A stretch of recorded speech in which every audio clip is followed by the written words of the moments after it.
What's up, everybody? And welcome back to the Classic West podcast. This is the show where we break down hip hop projects such as Central Cee's 23. That's right, we're going to talk about every song on Central Cee's 23 mixtape album thing. I don't know what the difference is except for legalities. They functionally the same damn thing at this point. My name is Holden Stephan Roy. My name is Chris Chrome. And yeah, today we're going to talk about the Central Cee 23 project. And we like to start off all of our reviews contextualizing why are we talking about it, because you may be going, why are these Yankees? We are not Yankees. Person killing us that we are Canadian. There is a difference. I'm going to say that on every UK review we do, because still we're going to get called Yankees. It's just how it be. But still, we did the review a couple weeks back, and basically somebody commented that we should come through and react to Central Cee's mixtape 23. It was somebody named Alex Barker, and they said it was huge in the UK. And then I saw some girl in the stories was listening to it, and that was enough for me. That's why we're doing this. I didn't know who Central Cee was before that.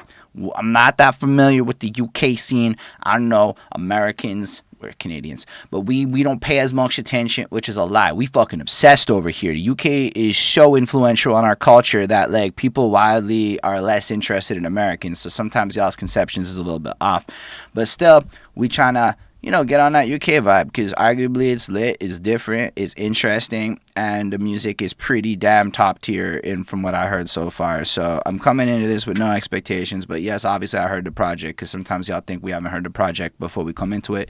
So yeah, I don't know about you, Chris. I feel like you know Central Cee. Yeah, I mean, I know the name. I have some songs. Like every other UK artist I find and I've gone down the rabbit hole of, it's usually just like a playlist. I have like my guys that I listen to, and then they go on to like the Spotify radio playlist, and then Central Cee just came up. Pretty sure. I know. I mean, I heard "Obsessed with You" when it came out, so like that was where I remember him from, because that's like a song I have on my playlist.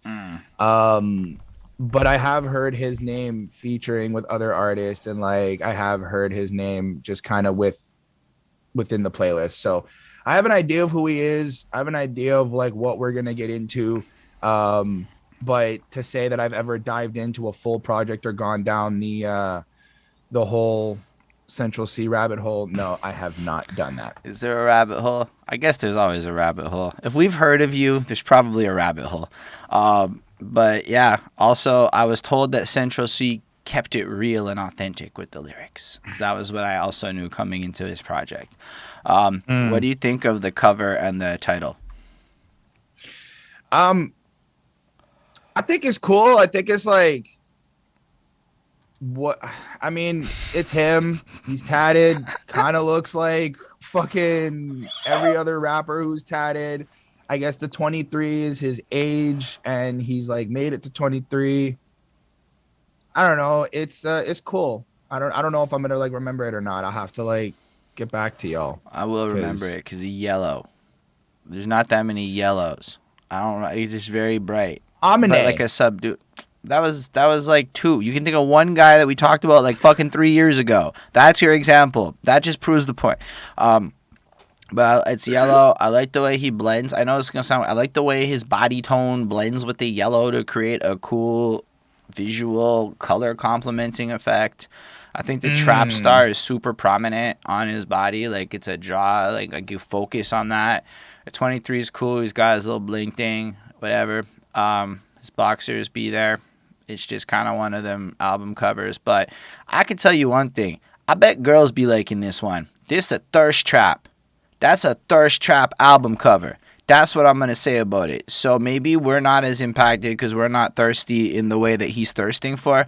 But bro, that's some thirst trap shit right there. I respect it so heavy. This guy's going to make hella cash. That's what I see when I see this album cover. Like, he gets it. Otherwise, yeah, I kind of get where you're coming from. Title's 23. I believe it's his age. That's a pretty classic thing to do at that point. I don't have much more to say about that. Want to get into it?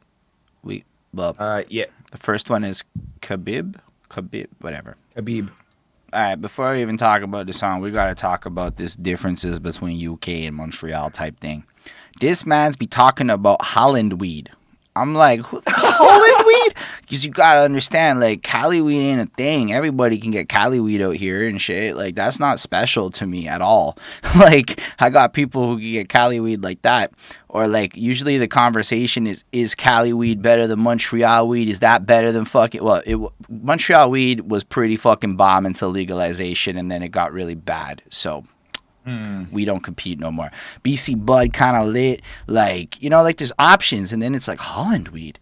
I'm like, I've never even thought about the fucking Amsterdam weed and if it's good or not, right? Because Actually, fun fact, your boy Chris Chrome went on a cruise to the Mexican islands, and I got to try some Mexican island weed.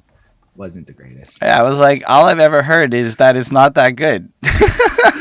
The weed, I know it's not Holland, but like I ended up finding herb on the boat from some guy from California, and that was actually like, I'm not trying to like dick ride or anything, but like it was compared to the fucking weed we got off the shore and shit and whatever, the California weed was better. But yeah, I got to try Mexico weed. And I got to try Afghani hash. Like, I was in Pakistan, and the hash came from the country next door. I digress. Let's talk about Central Cee now that we've gotten that out the way, which had to get it out. What do you think about the song? Yo, Mans went in like this. Okay, so as like the first song to really kind of get into the project and like trying to figure out who he is, I like how he's flat out just starting with like beef and starting with like just kind of, this is where we're at, this is really what my life's about. There's always shit popping, there's always shit going on, and you just got to live through it. And I love it. The fucking beat is banging, it's so high energy, he flows crazy on this, and it's like the pocket that he finds is just he says it in the song. It's like the flow is just so effortless. It doesn't feel like he has to try to do this. He's just spitting bar after bar and just like letting you know what his life story is. You know, we kind of get the introduction with like the chorus. They done man wrong. Where are they now? Now nowhere to be seen. The power is strong. Where am I now? And you kind of get this idea of like, I was somewhere before, I am somewhere new now. I'm with new people. I'm like elevating in my life and things are different, but we still kind of have this like mentality where we're gonna fuck you up because my bro stay knocking man out, making man tap out, but he stay on his Dean like Khabib, which was the UFC fighter dude who I think like oh McGregor. Yeah, right, with the truck and shit. Yeah, I understood a sports reference. so like I like that. I thought that was cool. Kind of gives you that imagery of like his family, his bros, his peoples are like really out here just like beating people and doing what they got to do. And then you kind of get the context, like in verse 1, sat in the bando watching Snap, weren't good for my mental health. The things that I've seen on a daily basis, been on the Daily Mail. And you're like, oh shit, like here we go with some of like the trap bars and figuring out like you had to do what you had to do. Why the hell would I dwell on the past when I make profit off the pain? That's more like, yo, by being on social media and seeing this constant barrage of what's being perpetuated and how it matches real life creates this extra like psychological stress where like social media then represents dwelling on the past. And he's got to let go of that to focus on making cash, which he then pros into which I thought was brilliant. How the fuck these guys gonna date these girls when they can't even pay for themselves? Yo, you put $2 on that date and then you broke and eating canned beans until the paycheck, bro. Yep. Yeah, no, I think it's really cool. And what I liked about it is there's like the lyrics are the verses are like bigger than I guess like usually I'm used to like shorter kind of verses in a lot of the UK music I listen to, but he's like just going at it and he's really just kind of letting you know where we're at right now and really bringing you in his world. I know they hate that they can't ignore me. I'm all over London town. It's funny to think that I went OT when I was 16 for 100 pound. And you're like, yo, dude, you've been doing this. Like, even as a young boy, you've been doing this shit and really trying to like put in the work, Yo, OT for overtime, right? it's also worth noting that they say it takes a good 7 to 10 years to make it. So if he's 23 now and he's been doing this since 16, it means he put in like that 10,000 hour grind for real. For sure, for sure, for sure, for sure.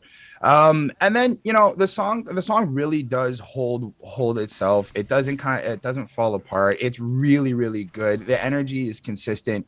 Verse 2 is still kind of just driving home the point of of who we're getting, and of like what we're getting, and who he is. Put my life on the line to see my bros elevate, putting people out there, trying to make sure you get that. It was cool. I really thought this was like a solid fucking start to the project. I gave this a 4.6. Yo, the first thing I can say is his flow is so nonchalant. Like this guy does not have this crazy expressiveness to its flow. It's almost like he sounds jaded by the realities of life on this song. And it's not to say he's not like super talented in his delivery. It's more of a deliberate artistic choice. Like it's cold. It's like, let me tell you some facts about a situation rather than getting into the emotions of what might be being felt inside of it. It's really like honestly, it's political in the way that he spits these bars, and just kind of states what needs to be said to establish himself. And if it's the beginning of this mixtape where you're being introduced to the world, he's basically going, they fake, I be legit, proof is in the pudding. Restrained might be a way to put it. Or like he doesn't know how to fully like deal with the emotional sense, so it's like that block that like people put on where, and you can almost hear it, which I feel like has this authenticity to it as he's stating all this shit that he used to come from the trapping life. He moved into this other music world. He's really focusing on the success. He's been grinding, trying to push things forward. And this is the way that every line just kind of just feels like a statement of him reflecting, like, few of the females left me on red back then, but look now, I bet they regret it. And it's just these like reflections, like, this is what happened in my life, and there were consequences to those decisions, good or bad, for whoever it may be. And I just liked, first flight I took was an EasyJet. Now it's DXB. I'm on Emirates. If you have ever flown Emirates, it is next fucking level. Like, real shit. I don't know. Like, they're like shit on the back of the seats is top tier. I'm talking like the regular Emirates seats. That's a flex, is all I'm saying. Like, it's like really good experience, live your movie. I say it with emphasis, but the flow too effortless. I like that, the way he rhymes emphasis with effortless, which he does it so effortlessly. But I also like the live your movie. Yeah, they do have real utensils on Emirates. You got to understand, it was 2013 when I flew Emirates, and they gave me a real ass fucking knife, and I was so confused, right? Because you have all these like fucking like real ass steak knife, and you're like, isn't this an airplane? In America, this would never happen. And they'd be like, yo, let me ball out and show you what the #1 airline on earth really be like. Kind of like living your movie and shit. And then I really love when he's like, I told little bro, got to stay in school. I'm a bad example. I didn't go to college. Like, it's just this level of self-awareness that even his success and the path he took to get to where he is probably not the right choices. That's what I think really is astounding, and I may state it a bunch on this review. It's just the level of self-awareness that is spit with these things. Like, the hood is just full of drug consumers, so we abuse it. If I don't do it, then someone go and do it. Trusted the man and he done me like Judas. Like, in 3 lines, he just describes the ethical dilemma that goes on in your mind as you try to figure out how to sleep at night while selling drugs and shit, when you like really care about the consequences of your actions. Like, I've never really done dirt like that, but I've done things I'm not proud of, and then like, you have to put yourself in that line. If I'm not there doing this, who is going to be the one replacing me, kind of thing. And then getting betrayed in that environment, all of it. It's just, this line that's what I mean. Like, there's so many lines on the song where you're like, oh, say word, he really said it like that, and you stop and you ponder a bit. Meanwhile, the beat is just super, again, calm, but still makes you want to turn up. It's like a subdued turn up. I don't know how to describe it. Subdued turn up. Like, you want to mildly turn up to this song. It's a good like starting point. And then I really like it a lot. It's a good 4.5. Like, it got me highly interested in hearing what comes next on the project. I did want to just say, like, when The line you quoted, I told little bro, got to stay in school. I'm a bad example. I didn't go to college. I like how he follows up with, I listen a lot, but I don't speak much. I keep it brief. She think that I'm shy. Forget the last line, but those like I listen a lot and I don't speak much and I keep it brief. That's like real smart moves if you want to like succeed. Shut the fuck up, listen, and like speak when you have to, and make sure you just what is it, brevity, get to your point and just say what you have to say. And I like how he's like kind of giving that like wisdom as he's also being humble about like, yo, I fucked up, this is how you can be better. I just wanted to put that in there. I feel like there is a bit of an educational tone of this is my life. Take the lessons from it. Extract your knowledge nuggets. Anyway, still a bunch to go on this project, so let's get straight back to it. So what do you think about straight back to it? I love it. It follows that energy, follows what we're kind of getting from Central Cee.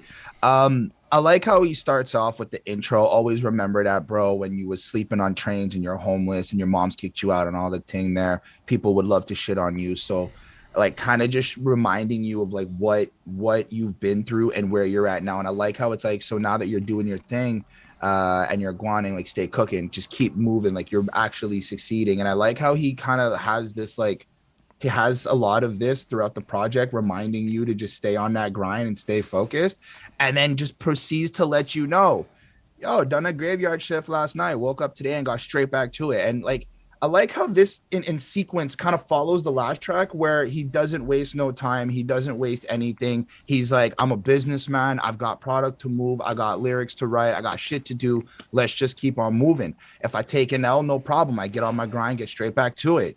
And it's this like really good grind song. And I really did enjoy it. I like how he starts off the first verse. Look, we all go through hard times. That's why it's live yours and not live mine. And I really like that, especially now how everybody's got like an opinion on other people's things and everybody's like always chatting about everyone else and what they're doing. Is like he's just kind of like, yo, stop worrying about me and just live your life, do what you got to do. And I thought that was hard to start off with. You got to turn up sometimes, live life. You got to work hard. You're not going to shine. And I like how this kind of felt a little bit more poppy-ish, like shorter verse, chorus. It's a shorter song. Didn't seem like it, like even the bop in the track, it had like more of like a radio type feel to it. So that was cool. I like how he's like told the promoter I'm not performing if I can't come with all the guys. And I like that just team aspect, that like, yo, I'm feeding me and everybody and I run through deep with my people and you can't stop us. I really like this song. It's kind of just that. I like how in verse 2 he's like, I thought this was hip hop, not gonna lie, but I'm a bit disappointed. Certain man want to move like divas. Why can I say it's for the what can I say, it's for the entertainment? And I like how he's just calling out rappers and he's just calling out people who are like maybe fake and just kind of being like, you're not really true to hip hop, you're not really being authentic, you're not really like doing what you got to do. And that's really kind of what stood out to me. A lot of this is really, really good. I enjoy it a lot. I like I don't want aftermarket diamonds, man. I want factory made. I want the pure shit. I want what I deserve, the lavishness, Well, and there's also still we be just the gotta authentic. add, man. Like, there's just business sense in getting factory made. You know, like you cut so much cost down. I don't know where I saw it recently, but like somebody told me, I don't remember where, but like a lot of these people will go to Asia where it's like mad cheap and just spend $6,000 on what would be a $60,000 chain, and it is a $60,000 chain, but they didn't pay no $60,000 for that $60,000 chain. So like, there's just wise ways to go about some of this business, you know, and that's what I really like about Central Cee at the end of the day is these little advice bars that he's like tucking into this shit in the way he's trying to live his lifestyle. It's cool. No, fair enough. Um, yeah, no, that was pretty much it. Again, and then with the interlude, it's like you need to remember, brother. Yeah, first they love you, then they hate you, then they love you again. And I like that kind of just he's showing you like how it works and how like people change and how the thing goes, how things go when you're on this path and you're doing like all this fucking amazing shit and how shit changes. It's really dope. I really enjoyed it. It's a 4.5 on 5. Yeah, no, I feel like the song just continues that energy. Like, I feel like, again, his delivery is still on that, like, subdued, restrained tone, but he's still bringing, like, a turn up vibe to it. It's really interesting. Like, I have a lot of respect for people who can effectively make flat deliveries hype. Like, I don't know how else to put it because it's not meant to, like, be a put down, but his delivery is kind of flat relative to, like, a highly expressive person, but it still make you want to turn up. So it's like, that's really cool. Like, not a lot of people have voices, I think, that can really pull that off. The chorus is dope. It's just kind of laying it down that, like, no matter what happens, he's gonna get straight back to it. It reminds me a lot of that Big Sean song, like, last night took a L, but tonight I bounce Yep. back. Like, it reminds me a lot of that energy, which I really like, because one of my rules of thumb is real bosses lose. And if you never lost, there's something weird about that shit. So the fact that he even includes that, took me an L, no problem. I got on my grind, got straight back to it. That sounds like real life. And I love those little, like, things where, like, they make it more believable. The verses is proper. I don't have as much to comment on it, but I do find it crazy when people pull up on stage with, like, 23 people. I never did that. I don't know if I have 23 people who want to come on stage with me. I've never really tried. But yeah, I've noticed a lot of people do that, and as I get older, it looks cooler because I realize how hard it is to get 23 people to want to be on stage with you. So respect for bringing those people through. Then again, maybe if I was performing at, like, a stadium, more people would just want to be on stage with me. But it also speaks to like who he is with his family and with Right. his people. Like, it's not just like he may be, let's say, the leading guy, but he's also Super like, yo, inclusive. check out my guys. And it may be these like he's just been like that since time. Like, high key, I was pretty fuck all of y'all. I'm a loner for, like, a lot of my adult life, and it's only recently I'm trying to be a socialite, which is very hard. It's very hard to socialize. I'm not good at it. But, like, that, You're fine. no, it's complicated to remember everybody. All of a sudden, you get, like, 36 DMs in a day, and you're like, I don't even remember half of them. Or I really like the nod to, like, Virgil. Maybe it's just because he passed, so rest in peace. But if it's from Virgil, when I rock off white, no cap, this shit ain't no made up rhymes. And I feel like he's not making up his rhymes. He really just, again, speaking super believably with it. I really enjoyed the I fuck Shotty. I left her high and dry. It's deep. She thought I was staying fuck. I just left it a stereotype that we're all the same. Shame. Like, I'm going to participate in these actions that are probably not as noble as they should be. I'm aware that I'm perpetuating a stereotype. It's a shame. I'm still going to do it. That shit, like, I relate. I relate to. I spent a whole lot of my life doing shit like that. Not even gonna lie. You can't hate him for that either. It's like you can't even be mad at him. He's like, you can I'm kind of taking be accountability. like, there's no guilt in that, bro. It's just like awareness. It's I don't know about accountability. It's awareness. It's like, I am perpetuating this shit. It's a shame that my lifestyle actually probably makes men look worse.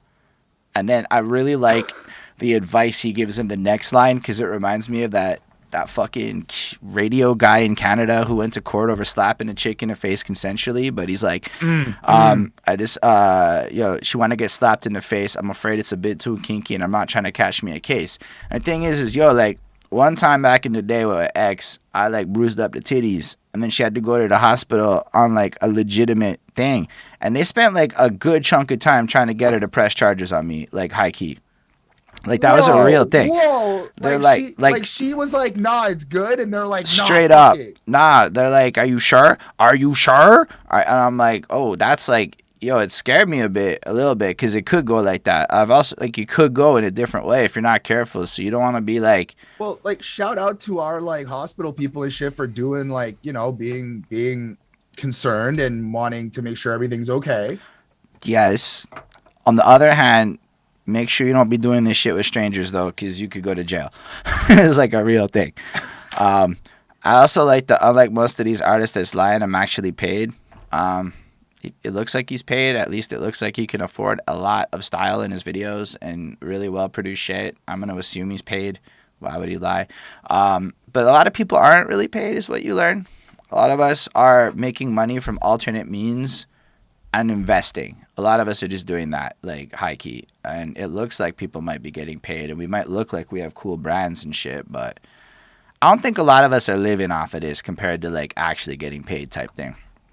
Not to say that the people we review aren't, because often we do pick more established people, but I could imagine coming from a scene and gaining that clout, he's still surrounded by a lot of people who are in that like middle tier where they're kind of paid, where they get paid, but like they might not be like paid. So I feel like it's cool to be able to get to that point. And I just picture like I feel like if I get to this point where I'm paid, I'm gonna sound exactly like this shit, because like that's what it's gonna be like. Like I've come to see that the more you ascend, all these rappers write the same song because everybody treats you the same way, no matter who you are and where you are in the world. So it's super interesting. Anyway, I liked it a lot. Made me want to turn up a little bit more. It's like a grind song. I could see myself copying and pasting to this. It's a 4.5 again. I really enjoy it. Let's talk about Ungrateful. All right, Chris, do you want to seem ungrateful? Yo, okay, that's the fact that he is acknowledging that life is a blessing and to be here and to do the things that he does and to like experience the world and shit, right? And that he knows that it's ungrateful to not want to be here. That's just really crazy because dude, it's like he's just his self-awareness of a lot of this shit is really just what stands out a lot. And it's hard to like not believe him in his pain. Like you just can't. Like you hear it. First off, the beat change is super dope. It's smoother, it's softer, it's a completely different type of vibe, but still fits that same type of energy that we've been getting. Maybe it's because of like how he uses his voice and he has that like cold type He's of super disconnect a bit, and constant. it carries it. Super constant in a good way. Absolutely. Absolutely. And I love it. I think it's really, really great. Now it just even starting off, right? Like I don't want to seem ungrateful, God, but I don't want to be here. I got some things to get off my chest, but maybe it's best I keep it a secret.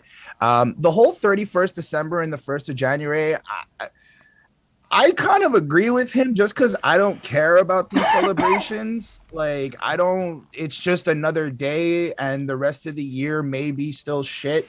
And I say that in the eyes of like where he may be coming from, where like if you're trapping and you're around like violence and all this stuff, it's like, what are we celebrating in a new year? We're still out here doing these things. We're still in like, putting ourselves in danger and shit. Or maybe it could just be like he's got a lot on his mind, right? So I just took it like nothing changes. That could be that could be it too. So I like, the first line starts off, served a pregnant lady. It fucked up my head. Couple things I regret trying to earn a wage. Bro, like it's like that's one of them bars where you're like, yeah, that would fuck up my head if I did that. 48 Laws, one book that I read. Dope. He's like getting that 48 I couldn't laws find my power. copy. I think I lent out my copy of 48 Laws. But yo, I went to go find that shit. So it's a good book. Like Y'all should read it. I like how he goes, so if I repent, can I turn the page? As if like, even if he repents, if he apologizes, if he finds that like whatever happy medium, is it still possible that I can turn over a new leaf? But you gotta understand, it's super interesting within reference to it being 48 Laws, right? Because that book, in effect, is a way that, like, if you read that book and you take it really seriously, it will absolutely get you to a point where you can repent. Because, like, I read that in 2018. Watch, my whole trajectory changed in 2018. Like, it's really an interesting book. For maneuvering the politics of both corporations, the streets, social politics. Like, a lot of people say it's evil, but that's because it's a toolkit. You give a bad person a toolkit, they're gonna do bad things with it. You give a good person a toolkit, they get good. Like, I mean, ethics is grayer than that, morals is grayer, but like, it's a toolkit that's powerful. So with that in mind, with that toolkit, so if I repent based on that and I live different, can I turn the page, like apply the knowledge, be better? It's wild to me. Maybe I'm reading too deep, but I really like that connection. Oh, fair enough. I like how like just honest he is and really kind of giving you more of that grittiness in his life. I fucked up. I'm admitting it. I got no ego. I got no shame. I swallow my pride. Say that I'm missing it. Where it's like he he has to like bite his tongue and like kind of move a certain way and not kind of give in to whatever ego or shame he might feel because he has to keep doing these things. But I like how he continues with like creep in the changing room at school and thief from the kids that are privileged, stolen clothes with a rip in it, also stolen phone, no sim in it. And you're kind of getting these like visual pictures, at least for me, like him going through school, got nothing to lose, and he's just out here trying to do what he can to survive in Also, essentially the I jungle. like that he's robbing privileged people because it's not as fun to rob poor people, in my opinion. Fair enough. So I like how he goes, Feds got me on a driving ban. I'm in the passenger seat till my license back. And you kind of feel like he's really mad about that. Like, he's like, man, I just want to drive my fucking car. And I thought that was cool. I thought that was cool. Um, no, the rest of it still holds up. I think it's pretty solid. That we get back to chorus is cool. Verse two was okay. What I did really like is how he just pays homage and like shouts out the Mm. greats, YBs, gigs, gets, chips, skep, Kona, crep, Yo, it's Conan like and a crep whole are my list of guys. people we should review for the ones we haven't. You know? Well, we've done Stormzy. I know Conan, crep, We Stormzy, did we Huss, did Dave, gigs, Dave, gigs. and yeah, we did the Dave and the gigs Oh, and the Stormzy. actually, I don't we've think. done Skepta too. We've done Skepta. That's Skep. Oh, then we did four of them. Still. Yeah, we've done. Yeah, no, but I think that's cool. Like, just how he's giving them their respect, and he's going like, "Yo, you have to pay them their respect. They taught you how to do this. They showed me Mm. what I had to do." And I think somewhere recently I heard like in hip hop, like somebody started something about like this new music is better than the old one and whatever, and kind of like talking against the old heads.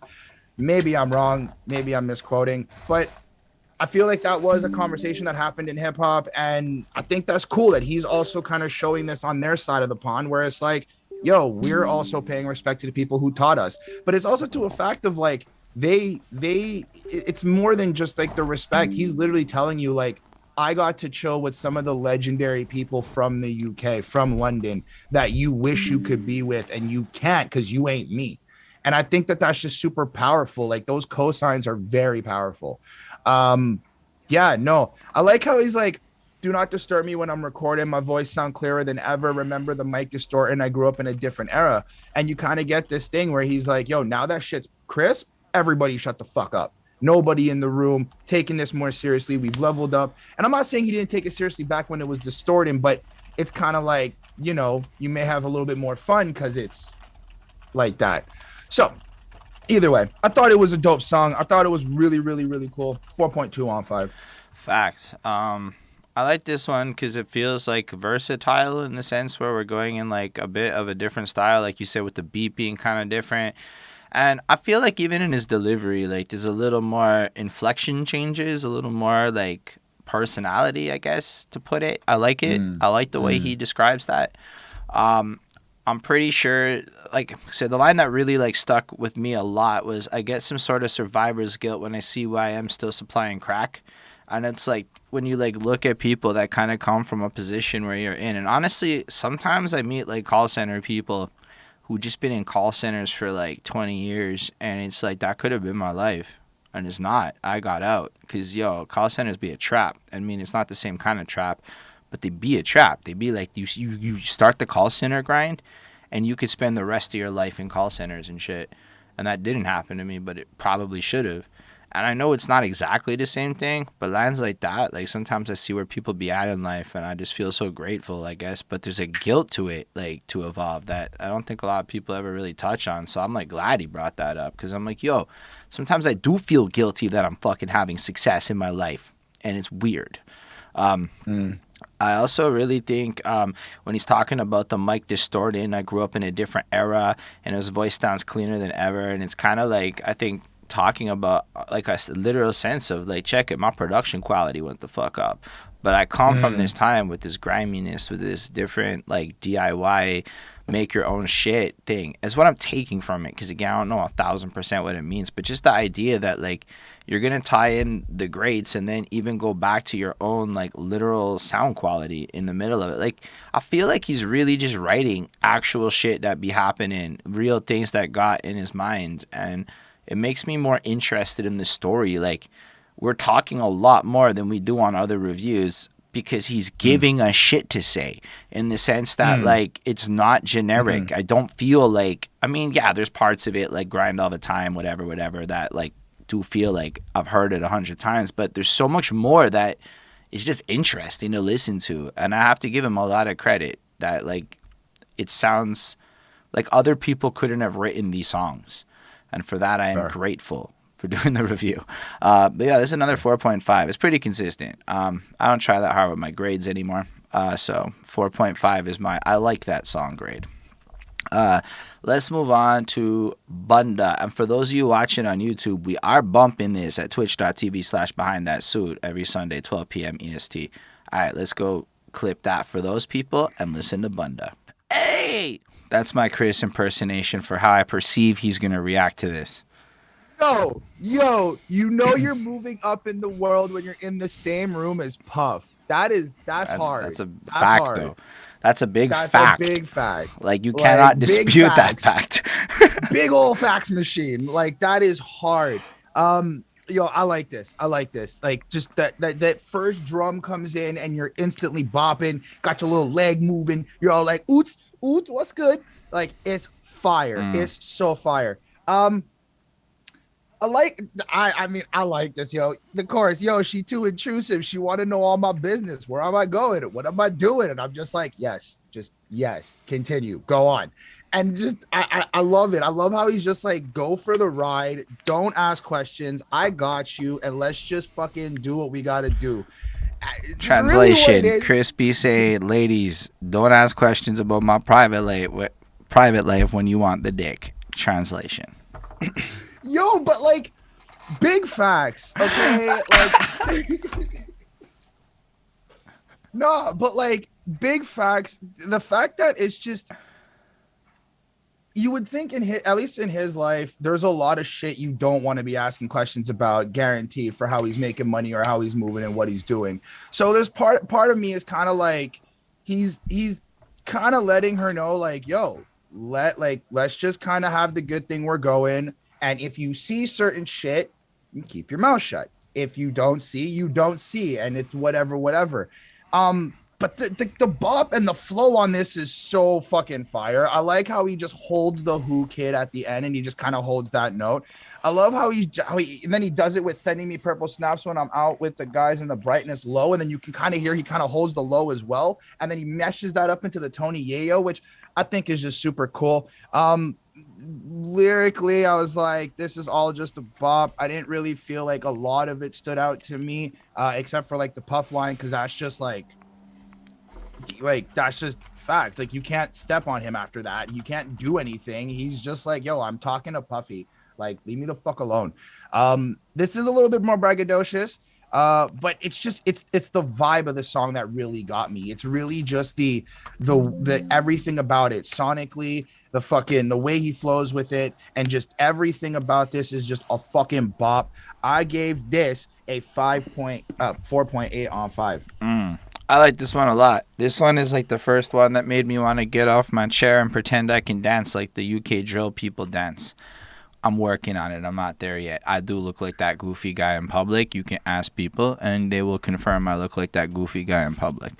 But I really do enjoy the flow of it.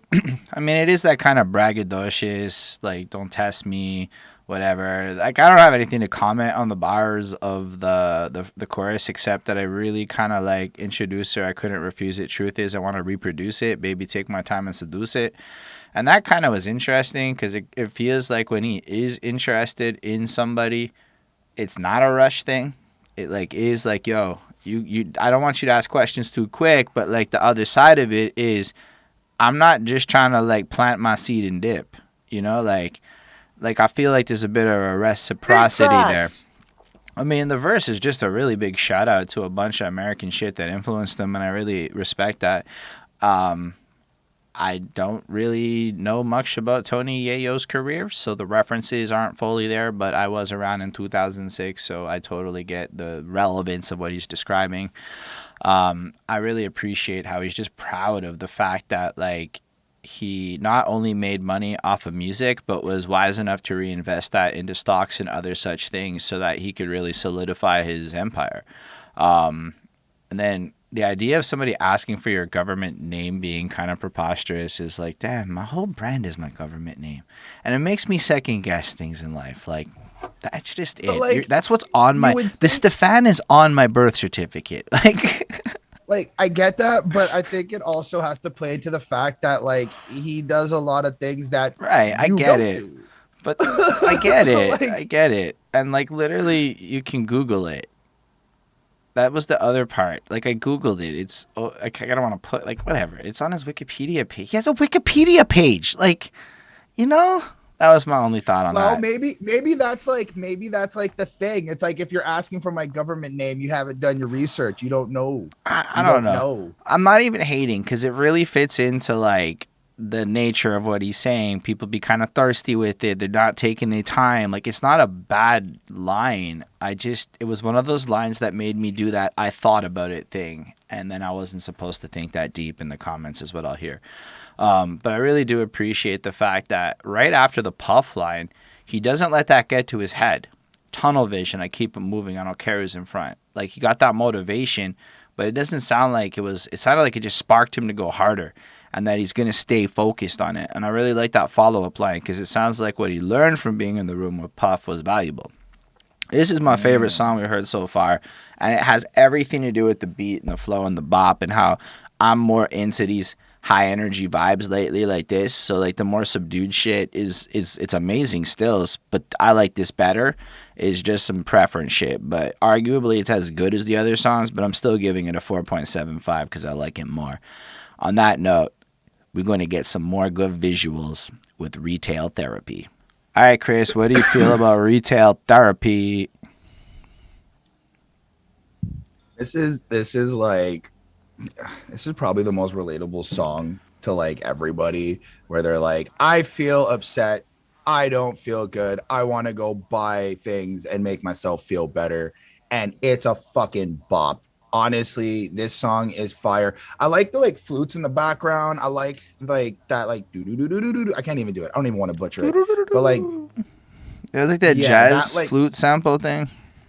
Yeah, that was really cool. I like how that's like laced throughout the beat. And I just think that this is like another one of those bops. It's definitely one of the singles, and it just goes like, yo, fly uptown when I'm feeling down. I want to do retail therapy. Been with the gang all week. I need some female energy. And it's just like, yeah, bro, like I've been flying around. I'm feeling upset. I need to go buy some shit. I've been chilling with the guys. I need to see some girls, need that like other side, and suck my soul. I lost my breath. She got me breathing heavily. There you go. Bust your nut, do your shit. Toxic relationship with my queen, but me and T got chemistry. I mean, I don't really care about the bars per se. I just think it's really dope. And it's just another one of those vibes. Like, for me, it's like, so far what I've gotten apparently is the like, T is the trap, according to Genius, as y'all are watching me Google this. So don't blame me if I'm wrong. That would make sense. I did like the ADHD line, obviously. That's like a really good line to me because I like the Googled the compatibility line. I'm like, that's hilarious. Like, I just started picturing him meeting girls and they'd be like, how does the Gemini fit with me? I'm still gonna fuck him. Yeah, it happens, dude. I'm still gonna fuck him though. Like, it happens. It's weird. I don't believe in that shit. You're either crazy or you're not, and that goes for both men and women. Yeah, not. Yo, I absolutely believe there's some power like suggestion shit on that zodiac stuff, so that regardless of if you believe it or not, as a society, we're so socially conditioned to hearing the various traits associated with our sign that at a subconscious level, we're programmed to behave more like our signs, regardless of spiritualism or astrology. There's like sociological arguments that could be made on how shared behaviors get us to embrace these things. Yo, do you not remember in elementary school they used to like, at least for me, they used to like have us do zodiac sign exercises and like learn about them. No, I swear to God, we used to do it in we used to do it in French class to like learn to speak French with the zodiac signs and shit. It would be like our French class exercise. Maybe I don't remember, bro. Anyway, that's some real shit. So I digress. Sometimes there's other ways things can come true. And I like how he's like, she want to see if I got the agility, the ability. Because, yo, that's what it is. Lose weight, motherfucker. All right. No, I really like it. It's a lot of like, I got money. This is what I'm doing. More braggadocious, same energy that we've been getting, but it's fire. Like, it's just so good. What I really do like, the main thing I do like is that sound in the track that's like laced through in the instrumental. I think it does give like a different feel, a different type of vibe to what he does. It was cool. I gave this a 4.7. Like, it's just really fucking good. Like, It, fe- consistent and everything. it feels like a rager song. Like you're listening to this when you're like either pumping yourself up in the pregame or while you're in the middle of flying, it would work. But it just makes me want to like get out there and boogie and go do some shit. I really just appreciate lines like when you're the boss, that shit still cost. You know, like, cause that's true. It's expensive to boss up. Like you go from I gotta make this much money to like I gotta go actually make. I don't know. Let's say you figured you could live on 50,000. Now you probably gotta make closer to 1 million just to get that 50,000 for yourself. You know, like that's what it really be like, because you gotta pay people. Paying people when you do your accounting is like, holy shit, people are expensive, and that's just one people's. Imagine when you have multiple people's, which is what it really takes. So next thing you know, you hustling up and you're thinking of new ways to scheme on that cheddar because being a boss it couldn't cost. And I just like how also he's buying his mom a crib, you know? And then again, he's living a movie, but it ain't scripted. And I like that manifestation idea where, like, you see all the shit you want and you create it for yourself.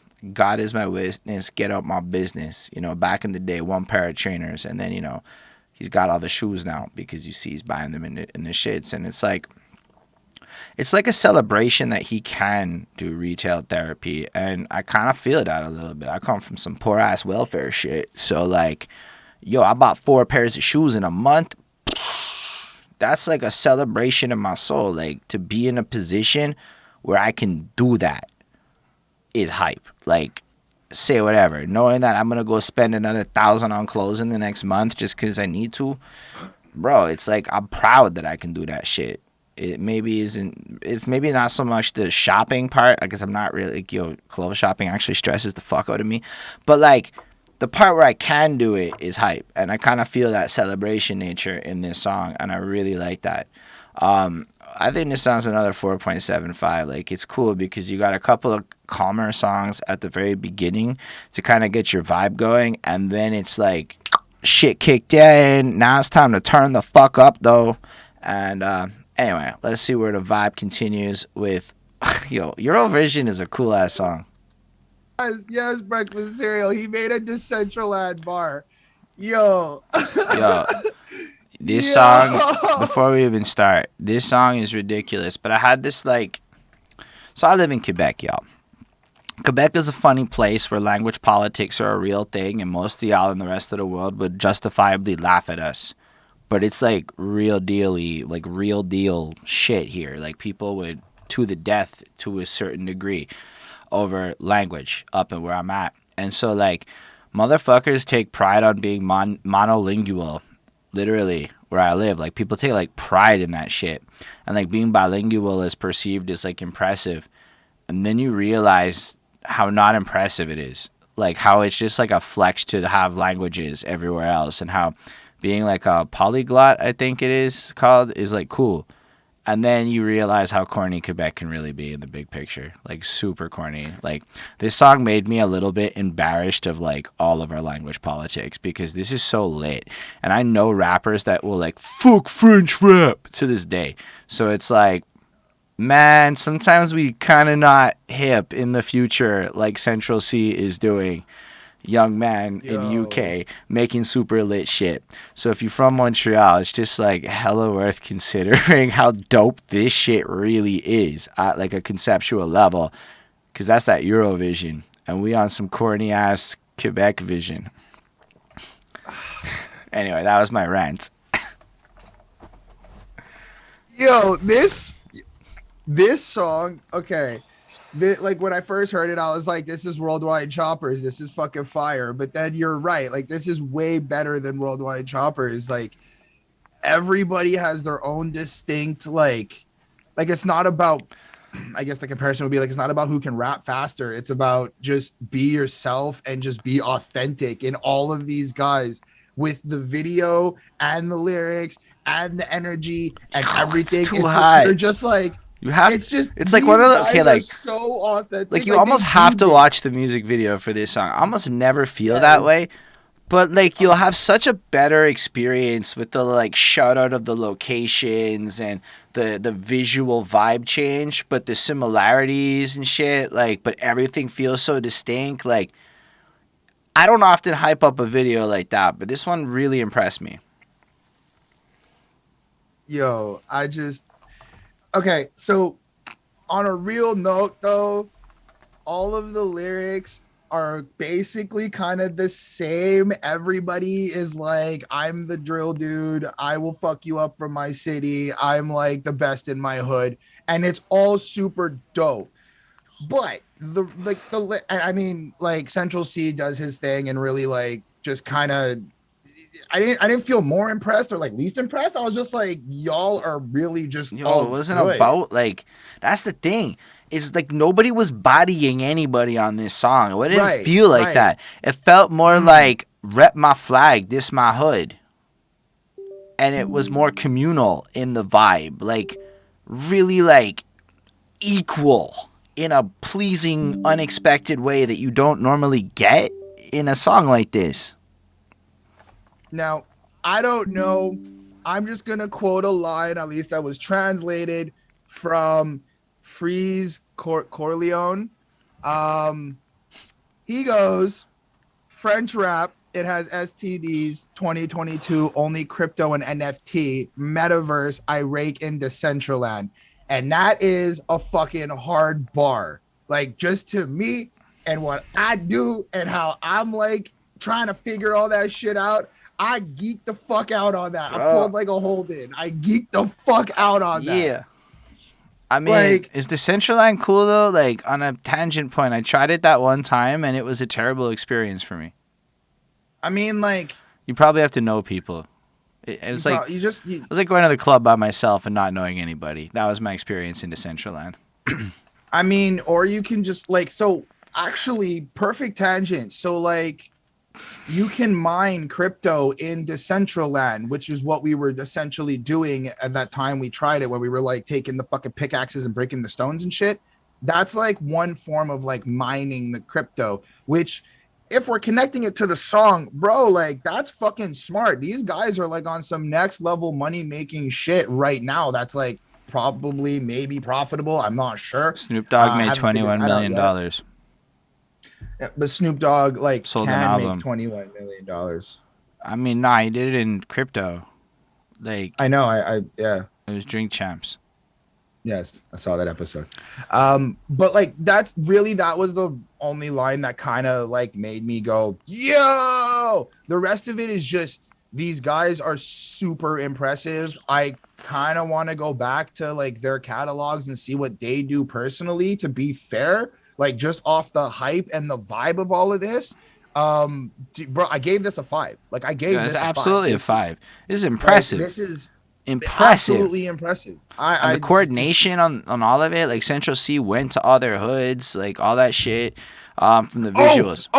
But can I just say, yeah, yo, big ting on my waist, big one, come like I pop Viagra. Fair. You don't want to fall Niagara?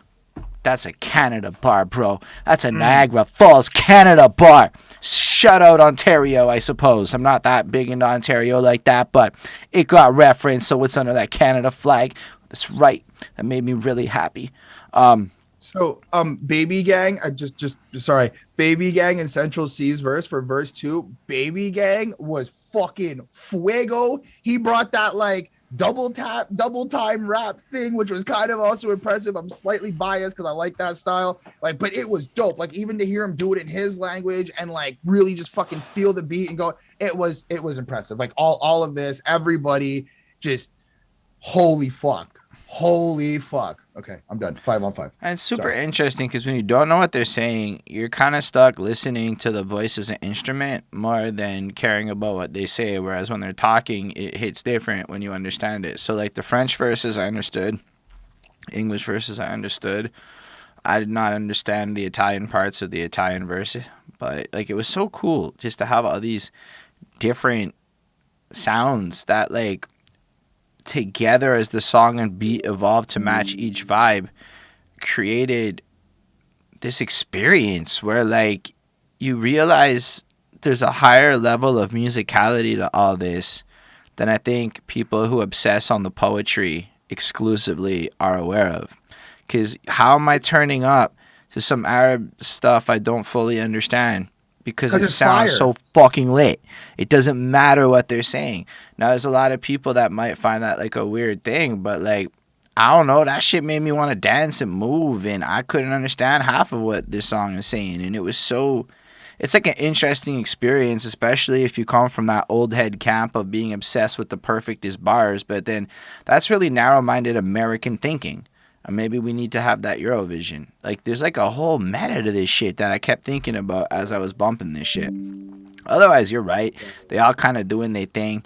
They all just kind of vibing out in their own way. And I think it's supposed to be that because it just shows how no matter what country you're in, there's a hood where somebody be just like you kind of going through a similar thing. And that a lot of these scenes are very similar. And it's almost like an absence of American rappers is present, right? Like, we ain't there. They don't give a fuck about us. There's no Canadian on that. There's no fucking American. They don't need us. Eurovision, bro. That's huge. Like, there's a lot going on here that I really enjoy. Like, Central Cee is taking shit. You know, he's like gonna lead some shit. Like, it's a vibe. It's a 5 on 5. That beat is really dope. The ambiance of this is really dope. And I'm not even able to really talk about the bars because what the fuck is Google? Is Google Translate gonna tell me the double entendres in the fucking Spanish verses? No, it's not. So it doesn't really matter on this song. Everything Did just you not sounded read the fire. annotations? I didn't care, bro. I was vibing. If I didn't understand the bar, I didn't Fair. understand the bar. It's what it is. I'm not gonna go Fair. fucking learn German to listen to German. Hey, there's no Germans on this. To learn German rap. I mean, the French shit I understood. It is interesting that both the French guys are into crypto and shit. Maybe crypto's really hot in France, and like I'm just not like knowing about that. But then again, whatever. I could go on for a minute more, but then I'd start getting redundant. 5 on 5 is hype. Let's talk I about. do I do want to say quickly, I like how there's always that one rapper who screams on the verses. Like the Italian guy is like he comes in like and he's screaming his verse. Like he's like really loud, maybe like projecting his vocals, but I just thought that that was Bro, cool. Like this is the I'm being guy kind of who's funny, telling but you that like they dissolve your body in acid. yeah, I know, but it's like he's like "Gah!" like it was crazy. Yo, Yo, it it's was hype. hard. Like don't get me Everything wrong, about this was it's hard. fucking And hard. then the It's just Spanish like guys were like, nah, B, I'm going to sing rap at you because we don't even need to be hard. And right, it was like like, everybody but fell still, into like you what look in they his eyes see. and you're like, oh, you be singing. Don't fuck with him. Yo, this is a great song. I really liked it a lot. Let's move on to Cold Shoulder. Above ground subways are just cool. I guess that's really where I'm at with it. Like below ground subways are like I guess convenient and shit, but they're just The not as. trains. I guess I don't know. I guess they're trains below ground too. Trains are cool though. Man, we should talk about trains more in common society. But the train guy is usually not the coolest guy, so I understand why it doesn't take off. Um, I digress. What do you think about this track? I like I like his use of let me give you some high energy. Let me give you something to vibe to. Let's get back into that thrill and then whoop, let's go into some serious shit. Let me kind of remind you like I've got some things I want to say. And I like this. I like how we come back to this softer feel. He's kind of expressing like, you know, shit's been hard, shit's been tough, and nobody really helped me out. And instead of kind of like bragging about doing this on his own, I mean, he kind of brags about doing this on his own a little bit, but he doesn't. It's not just super like I'm the best and this and that. He really kind of shows you some of his like experiences, right? Um, and you're like, I don't know. You start off and he's like, they already know I can rap, man. Them can trap, and I can do that too. I pick up the phone. I heard some terrible news that'll ruin your mood. And you're like, yeah, I mean, from what we've already kind of heard and what we know, that's definitely something that's gonna happen. I made some change and picked up the young G's, took them shopping and copped them some shoes. You're like, cool. He's like providing for Yeah, some of but the you skipped families. they made some change and forgot their roots line. That's super contextual for the other line, Oh, because otherwise you just that's like quoting this out of context. And for the framing, that bar is hard because he's making the comparison that all of this is kind of like, yo, look, it's not so much about rapping and trapping. It's like, what are you doing with that when you get it? They are living mm. for themselves. I'm investing in my community and trying to help out people. Yo, I brought all these kids there and took them shoe shopping. That's what happens when you invest in me is I invest in this. When you invest in they, you're investing in solely they. That's the But implication that's going on here. I think it also drives home the point though that because he was always given a cold shoulder, he doesn't want to like follow that path. And these are things that he's also going to be doing to try to change that and not like give somebody the cold shoulder and like really help him out.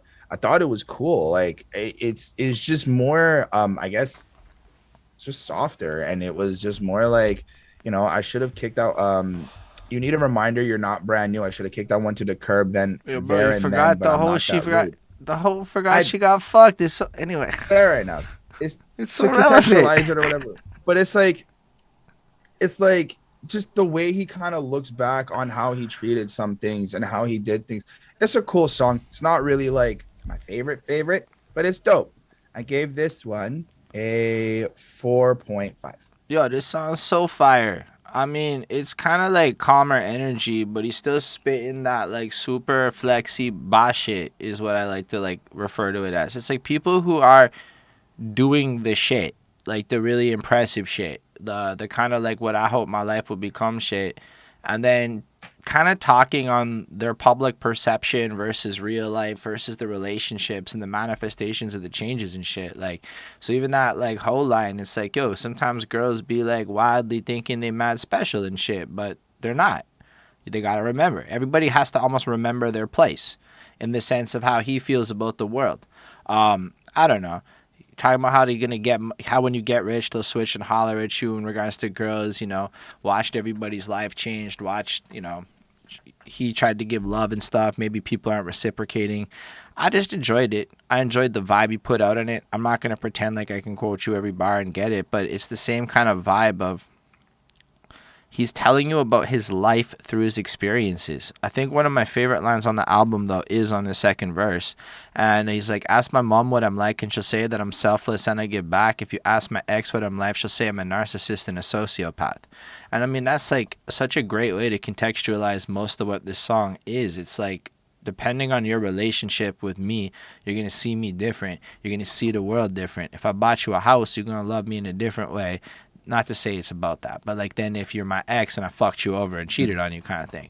So it's like Mm. all of these things created, and I feel like this whole song is just kind of pointing out that at the end of the day, when he was looking for people, they did not have his back, He's not focused on his personal life. It's a mess. He's trying to get his business right. But I think it's also cool. And he's like, God knows my intention. I sin for the sake of progress. Like sometimes you do bad things in life, but sometimes you're in a position where by doing bad things, you can do great things. And it is a bit of an ethical, dilemma about how you pursue things. And I feel like just this, the way he presents his life is so candid and again self-aware, and the way he kind of Well, glides over this beat and has that like upbeat energy with this flow, but still kind of back on that more reserved, pensive, like, yo, I'm gonna be analytical vibe. It's a really cool mix. Well, there's also what I thought was cool was like came a long way, still got very long way to go. Just a youth, I was confused when I saw my family taking coke, and then I kind of started thinking, I was like, oh shit, like this has always been where you've been around, like you've always been in some sort of like maybe trap house or drug house, and this isn't just like decisions you may have made. These are like you were kind of born into this a little bit. That's kind of what I thought about that, and I think it was just dope. Just wanted to add that. Cool. So we can move on then to Mrs. It's like it's less of a turn up. Like I didn't feel the compelling I want to move around, but I was super into it still. I just like it wasn't so like Like it's more like you want to grind on the girl to this song more than not. Yeah, yeah, I do like this. I like he makes really good girl songs. I'm not gonna lie. Like they're not like weird or like fucking like just not like they're nice to listen to. I don't particularly like a lot of like people's girl songs that they make, but he made a nice one. Um I don't really know what to say, man. It is kind of what it is. It's like a little bit of like an R&B drill poppy fucking infusion. Um I like how he's just appreciating her and wants her to feel like wants to love her and wants to like just show her that he can do all the good things. I like how in verse 1 he's like, "Trap boy, I take my chances. Are you going to take my number?" And it's just like, well, I mean, if you're trapping and taking this risk, how hard is it to ask somebody to take your number or to do that? And it's just, I kind of thought that was cool. And then proceeds to just be like, let's fly out of town and get you one too. You ain't got to take my jumper. And just shower her with like love and appreciation and all this stuff, which I think is nice. I think after like a lot of the drill and heavy and the kind of like emotions we've been getting, this is cool. This is really, really, really cool. That's kind of really it, dude. I gave this a 4 on 5. Bro, the man brought melodies. His like lineups and punches were melodically rhyming. It was like a little bit of sauce on that voice. It was like he understood exactly who this song was for, and it was not for the same audience as most of his other songs. But not saying that's fully true, but like this is the like, yo, but at the end of the day, I kind of want to like sit down and watch some Netflix. That's the vibe of this song. But I mean, I know it's not like fully that, but like I feel like that's the girl he's talking to. It's not like random hoes or some shit. It's like some you inspire me shit. And there's some real stuff happening here. That's fair breakfast cereals. I'm not saying that all women are there, but like are all women equally like all music the same, but I'll bet the demographics on this song will show a heavier skew towards women on some marketing mass number tips, just based on the subject matter and the way he sounds on it. It feels a little bit engineered in that direction, which considering he's hip hop, as he said on an earlier song, you gotta have at least one for the ladies song, right? Like it's part of every classic album in some way or another. And I feel like it's not inauthentic though. I really feel like there's parts of it, like when he's like, I know why you're not in the mood, you ain't gotta say what's wrong. Like that shit felt like more real to me than most love song shit. Like that's the truth of it. I know exactly why she's mad if she's mad. I don't need her to tell me. Sometimes I don't know specifically what I did, but I know exactly the general ballpark of it. Like you can figure out some shit, you know? And a lot of it is like or the way he ties it into his life, like yo, it's like I can't necessarily be there for you because I'm kind of doing this music thing. So it's like as much as I want you, I'm not available. And there's these like situations that occur in real life when you're on the grind where you have different priorities, but it's kind of like he's just caught up on how good she looks, but then it's like, but I didn't answer you because I was too busy making this. I was like, I'm guilty sometimes of that. I'm live so often and I work full time. Bonnie's a very patient lady is all I'm saying. Yo, what's up, Sessions? Good to see you. And then yeah, as far as the verses go, I just felt they were like authentic shit. Like when you kind of have a girl alone, and you're like no cameras, no people around, and you kind of act honester than you would normally act. That's what I felt listening to this song. Like this is what it would be like to be out and about on a date with Mr. Central Cee in a more, I don't want to say romantic way, but more in the world of gangster romance than not, you know? I also like shit like touching your mind, touching your G-spot. When you're gone, I be fighting my demons. They be telling me that you're cheating, but I don't want to believe it. You want to spend time with me. You want to come fly with me. You know, like the realness of being apart in a relationship too, right? Like you got to imagine with his life that regardless of trapping or rapping, he's going to be away a lot. And then there's the social dynamics of how people be like wildly in your ear on shit. Like it felt again super honest and shit. but totally more on the love song tip. Anyway, it's more like a 4.25 on preference, but is very consistently as equally well made as the rest of it, but it is what it is. Let's move on to Airbnb. So what do you think about Airbnb? Bonnie's not here today because she's at work. Dude, I like how we're back to this like on the grind, and what was cool is that everything kind of connects, right? So he was kind of explaining to the girl before how he wants to like appreciate her, love her, and everything. And then, but I got to do some shit. I got to work, whatever, whatever. And then we go into the Airbnb song where he's like, yo, I got to still make money. I got to still make profit. I got to turn this into a trap and still keep making that money flow. And I thought it was cool. Like, I think it's like interesting how he keeps kind of looping you back in like these like couplets of stories of how like kind of shit happens, and then we're back here, and then something else is going to happen, and then we're back here. um but I thought it was pretty solid. I thought it was nice. There was a line that I liked. It was I'm not sure why the gal name want me.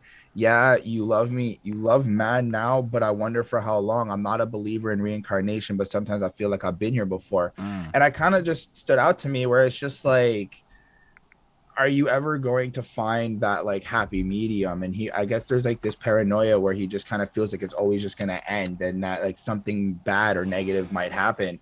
And I guess that's why he might just keep his distance, and why he's explaining like, I got to keep doing what I got to do. um that was one of the lyrics that kind of stood out to me. I liked what he was like back then. It was five in a two-bed flat, me and bros in a bedroom cramped up, and it's just like shit. Like y'all are like family. Like I don't know if this is his like bros, as in like his actual siblings or like his friends, but that's like you're cramped up with like your friends for that long, and you're just like trying to figure shit out. Like you create some really serious bonds with people that like you can't change. As he goes, Nick gonna let a man stay in his crib, he smoke, so I pay him in crack dust, but it's different now, I got a rap buzz. And I like that, like there's that change, right? So it's like now I don't have to pay him in like crack, I can actually help him maybe Well, get I off. And feel like, like it's almost like a different commentary, yo, because it's more like I can't be doing this anymore because it's not mm, anonymous no more. mm, Like I can't be paying a man in crack dust because I got a rap fair enough. buzz and the feds be watching and the thises and the that's and like, and it's an interesting thing that comes with the success. He has another line on the album where he's bait, right, and he can't be going to certain Mm, hoods, so it's mm. like that's kind of a transitionary. I feel like this song is super reflective in that, like this is what he's from, but it kind of is a reminder that I can't be doing this really the same way no more. Fair enough. And one of the last things I liked was his bitch used me as a rebound. Fuck it, I help her get over her heartbreak. Give me blows while I was driving. I had to park up and put up on a handbrake. I just like that. That's like a vibe. That's like straight the fuck up. You don't want to commit. You don't want nothing. Let's just here. Let me help you. Let me get my nut off. All right, you feel better. Cool. Bye. I like that. This song was fire. I gave this a 4.5 on 5. Mm. This song is back on that, I guess, like upbeat thing, but I felt it was a little less catching of my attention. It felt more like he whipped out this verse. It was hot. The little chorus comes through. It's hot. And the idea of turning the Airbnb to a bando was something I literally never thought about in my life. I was like, oh, you can use an Airbnb for a lot of things. Right? That was my big epiphany listening to this song. I know sometimes you can tell how not a drug dealer and shit I am, cuz like wildly I don't know things, and I learned stuff that people be doing on that side of the law, and I'm like, "Oh, that's so smart. I'd never have thought of that scheme on the law." And they're like, "Yeah, cuz you don't scheme like that." And I'm like, that's fair. But man, it's so like I was just blown away. I know that might not be the biggest takeaway, but it also might be the like why the song's called Airbnb and it's the central point of his hook. But Mm.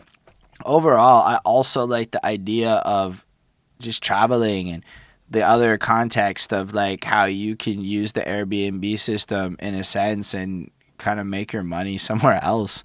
Like, if you think about it, like, you don't have to be in the hood. You can go do it in another place, basically, which is just an interesting piece of knowledge nuggets, because then you get to travel and make it profitable. Like, I'm not recommending anything because, again, I don't know that world, but I suppose if you look at the content world, which I do know very well, a lot of TikTokers pay for their travel just because they travel. So you put up that initial expense and go do some wild shit, put yourself out $5,000, and then by the time that's happened, you've got enough of a TikTok audience to live off of that for like the rest of your traveling. I've been seeing people do that shit all over. So in a sense, it's just good advice to find a way to incorporate travel and business expenses and all that shit looped into one thing. Anyway, overall the song did not give me as much to comment on, as you could probably tell, but I still enjoyed listening to it. I felt the vibe was nice. I feel like it helped move the album along, but this is the first one that gave me a little bit less of a I am not as profoundly into it as all the other ones, but I still vibe to it. So it's like a 4.25 on more of an objective front. Anyway, let's talk about No Pain. What do you think of No Pain? It was cool. I felt it was just very quick. Didn't really leave me with much. I was like, okay, you are lucky for, having raw sex and never getting AIDS, living that dangerous life, Bro. But like, I'm not saying it's like a guarantee, but that's some self-awareness shit there. But other than that, realistically, it wasn't the greatest. This kind of landed at like a 4 because it wasn't the greatest for me, because it like landed at a 4 because overall it's good sonically, it's nice and everything's cool. It just didn't give me that like pull. I just wasn't like, oh, okay, like, all right. It was just dope. So I leave it with the 4. Fair enough. I feel like I could say, in terms of novel information, I don't feel like I'm learning a whole lot new about him, except that he does enjoy bareback sex, which it's an interesting thing how we rebounded back to not using condoms after the AIDS scare, all things considered. Like, so many of us have had many reckless, bad encounters that could have left us with all kinds of stuff, and yet it didn't happen. But he fucked them raw every time he got laid. We got the party turn. I don't party much now. I've never been tape. I don't know what tape means, but I kind of like the idea of, as you get older and shit, you be wildly like partying less and just kind of like your vibe changes. You don't do things for the same reasons. Also, the way he starts the verse, he's delicate when she's got a wig on because he's respectful of the hair situation and how much effort goes into that. But he's pulling her hair anytime she got braids. Bro, he a courteous lover. Okay, he courteous with that shit. It's not just about him. It's also about her pleasure, like the fucking ribbed condoms and shit. I don't know if the ribbed condoms have that effect. Let me know in the comments if you as a lady feel ribbed condoms are better than non-ribbed condoms. Anyhow, overall, I do feel like the chorus is cool too. I'm trying to put my hood on. If it was them in the same position, would they put me on? I don't think they would have. They should have, they could have, they would have. They say to run up, but they know they ain't gonna. So it's like, I don't know. Maybe it's just because my clout in life increased, and I kind of really do have this desire to build up the people around me, because like I don't want to be rich and lonely. That looks very terrible. So I'm trying to like have that people that I like around me before it gets like that. So like I'm like invested in group shit. Collectivism is really something that inspires me at like a deeper level. But I know a lot of people that like arguably would just take the wealth and not put everybody on. They would not really invest it back properly, because why would they? They just don't live in a way where you see evidence of that in how they behave and shit. And you do hear a lot of they shoulda, they coulda, they woulda talk. So it's like, for me, these lines just kind of resonate when he's saying it. I feel like he's just trying to like, again, give people another little snippet of good advice through flexing. And I like that. It's like edutainment. I feel like this album is in the edutainment genre a little bit. Maybe I'm stretching. I would accept it if you called me stretching in this moment, but I'm going to stick with it still. I came in a trackie. I don't like denim. I fucking like denim. I don't know if I feel comfortable in trackies, to be honest. All losses turn into a lesson, bro. Do you know how big that advice is? We be saying that on perspectives all the time, that all losses turn into this is just good advice for people. And then I often just want to remind that not everybody comes from places that have equal literacy rates. So if you in Canada, there's a good chance you got blessed with education that forced you to read and shit. But sometimes people need that like oral storytelling in terms of passing on the cultural necessities of how to maneuver in the world. And a lot of people in literate places devalue that as a valuable means of education. So a little snippet like this that you could turn up to, that's going to plug you with good advices for how you could maneuver and move, is just a blessing, you know? So I'm going to give it a 4.35 because it wasn't necessarily novel, but I really like what he did with it still. And it fits this project and it shows, you know, and you got the longer songs with all the videos and shit. And there's a couple of longer ones coming, but these are the like really short ones that people would like throw on for that little quick banger. Maybe it's good for like a medley or for a DJ or some shit, you know. Or sometimes people like to cut bars. I'm just throwing a million hypotheticals. It might be getting redundant. Terminal 5 is next. Facebook always clips us by now. So yeah, what do you think about this one? I thought this was cool. I like the little bop with it. I like how the drums have this like kind of off time, on time like pattern that they have. That was cool. Kind of kept me going. It was cool to see how he's just like super excited to bring. And when I think Terminal 5, I think he's like taking a flight. Yes. And like he's bringing these guys on vacation, right? Well, it could be like a bus terminal or some shit. You never know. Could be like maybe he's like meet me there. This is a plane terminal. Definitely. But I like how he's still kind of like enforcing that and being able to be like, yo, I can actually bring my friends with me. I can actually support some of my like give them, you know, experiences that they may have never had, which I thought was really, really cool. I do like when he goes, you see my gram, you don't know what I'm like because I don't post about my personal life. I thought that was awesome. I mean, I don't really use Instagram like that either. I don't even use Instagram fucking period. But like, there is this level of he doesn't really care about the fame a little bit. That's kind of what I got from it. Like he probably posts videos to have like shit still continue moving and have like the views come in and stuff. But like, doesn't feel like he has to put everything out there where it's like, I don't need y'all to know. I don't really give a fuck if y'all know or not, which I thought was cool. The rest of it, I mean, it's dope. It was a nice little quick song. I left this with another 4 on 5. I enjoyed it. I feel like it was kind of like a little quick, flexy little vibe about I'm really doing this well. Like I'm doing the kind of well where I can bring my friends on vacation and shit. Just bring them out like that. I really like that she came to the West, no Kanye, because, you know, the Key West, I believe it is, fancy rich people shit.